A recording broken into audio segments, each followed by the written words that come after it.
Praise the lord. దేవునికి మహిమ కలుగునుగాక. ఆదికాండం 5వ అధ్యాయం 21-22 వచనాల్లో హానోకు 365 సంవత్సరాలు బ్రతికాడని, ఆయన దేవునితో కూడా నడుచుచు కుమారులను కుమార్తెలను కనెనని దేవుని వాక్యం స్పష్టంగా బోధిస్తుంది. కొన్నిసార్లు ఈ వాక్య భాగాన్ని చదివినప్పుడు నాకు అర్థం కాలేదు, కానీ పరిశుద్ధాత్మ దేవుని చేత బోధించబడ్డప్పుడు కొన్ని విషయాలు నేను గ్రహించగలిగాను. అవేంటి అంటే, హానోకు మరి కుటుంబము కలిగినవాడు, బాధ్యత కలిగినవాడు, భారము కలిగినవాడు, ఎంతో మరి ప్రాముఖ్యమైన వ్యక్తిగా, ఒక కుటుంబ వ్యవస్థను ముందుకు నడిపించవలసినటువంటి వ్యక్తిగా మనకు కనబడుతున్నాడు. మరి ఇటువంటి హానోకు విషయంలో మనము ఒక విషయాన్ని మనం నేర్చుకోవాలి. ఈరోజు కొన్ని పనులు, కొద్ది బాధ్యతలు మనకున్నప్పటికీ మనం ఏమంటున్నామంటే, నాకు దేవునితో నడవడం, దేవునితో సహవాసం చేయడం, దేవునితో మాట్లాడడం అనేది నాకు వీలు కావట్లేదు అని అంటున్నాం మనం.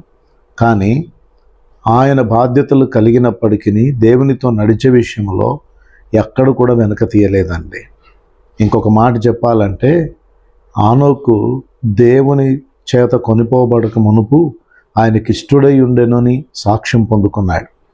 ఇక్కడ ఒక అద్భుతమైన విషయం ఏంటంటే, దేవునితో ప్రతిదినం ఎంత సహవాసం చేసేవాడంటే, ఒక దినం ప్రభు వచ్చి హానోకుతో మాట్లాడుతూ అలా నడుస్తూ వారు మాట్లాడుతూ వెళ్తుండగా ఆయన దేవుని మాటలు వింటూ ఆయన దేవునితో పాటు పరమునకు వెళ్ళిపోయాడు. మరణము చూడకుండా వెళ్ళిపోయాడు. దేవునితో సహవాసం, దేవునితో సన్నిహిత్యం, ఆ దేవునితో ఉన్నటువంటి ఆ స్నేహం, ఆ దేవునితో గడిపేటువంటి ఆ సమయం ప్రతి వ్యక్తికి ఎంతో ఆశీర్వాదకరమైంది, దీవెనకరమైంది. కనుక ఈ మాటలు వింటున్న నీ జీవితంలో, ఏదో ఆదివారం మందిరానికి వెళ్తున్నాను, నాకేదో కలిగింది దేవునికి ఇస్తున్నాను, ఏదో నాకు కలిగిన 4 మాటలతో ప్రార్థన చేసుకుంటున్నాను అనేది కాదండి. నువ్వు వ్యక్తిగతంగా దేవునితో నడిచే అనుభవంలోనికి రావాలి, దేవునితో మాట్లాడే అనుభవంలోనికి రావాలి, దేవుని స్వరం వినే అనుభవంలోనికి రావాలి. హానోకు దేవునితో నడిచాడు, హానోకు దేవునితో మాట్లాడాడు, హానోకు దేవుని స్వరం విన్నాడు. ఈ అనుభవాలన్నీ నేను కూడా మనం సంపాదించుకోవాలి. ఆ లెవెల్లోనికి మనం వెళ్ళాలి, ఆత్మీయ శిఖరాన్ని ఎక్కాలి మనం. అప్పుడే దేవుడు మన యందు ఆనందించి అనేకులకు సాక్షాత్తంగా నిలబెడతాడు. ఈరోజు హానోకు గురించి మనం ఎలా చెప్పుకుంటున్నాం? ఆయన దేవునితో కలిగినటువంటి ఆ స్నేహభావం, ఆ సహవాసం, ఆ ఆత్మీయ బంధాన్ని బట్టే కదా ఈరోజు రేపు నీ సాక్ష్యం అనేకులు చెప్పాలంటే, అనేకులు నీ సాక్ష్యం గురించి మాట్లాడాలంటే నీవు దేవునితో నడిచే అనుభవం కలిగి ఉండాలి, దేవునితో సహవాసం కలిగి ఉండాలి, దేవునికి ఇష్టడైనటువంటి వ్యక్తిగా ఉండాలి.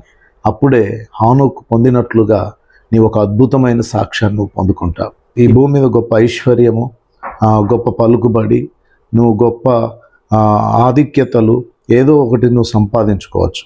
కానీ నువ్వు సంపాదించుకోవాల్సింది అన్నిటికంటే ముఖ్యంగా మంచి పేరు, మంచి సాక్ష్యం. అది హానోకు సంపాదించుకున్నాడు. నీవు కూడా సంపాదించుకొని నీ జీవితాన్ని ధన్యం చేసుకోమని ప్రభు పేరట ఈ మాటలు మీకు హెచ్చరికగా తెలియచేస్తూ ఈ మాటలు ముగిస్తున్నాను. ప్రభు మిమ్మల్ని దర్శించి ఆయనతో నడిచి, ఆయనతో మాట్లాడి, ఆయన స్వరం వినగలిగిన ఆధ్యాత్మిక అనుభవాల్లో మిమ్మల్ని బలపరచి ముందుకు నడిపించునుగాక. Amen, amen, amen.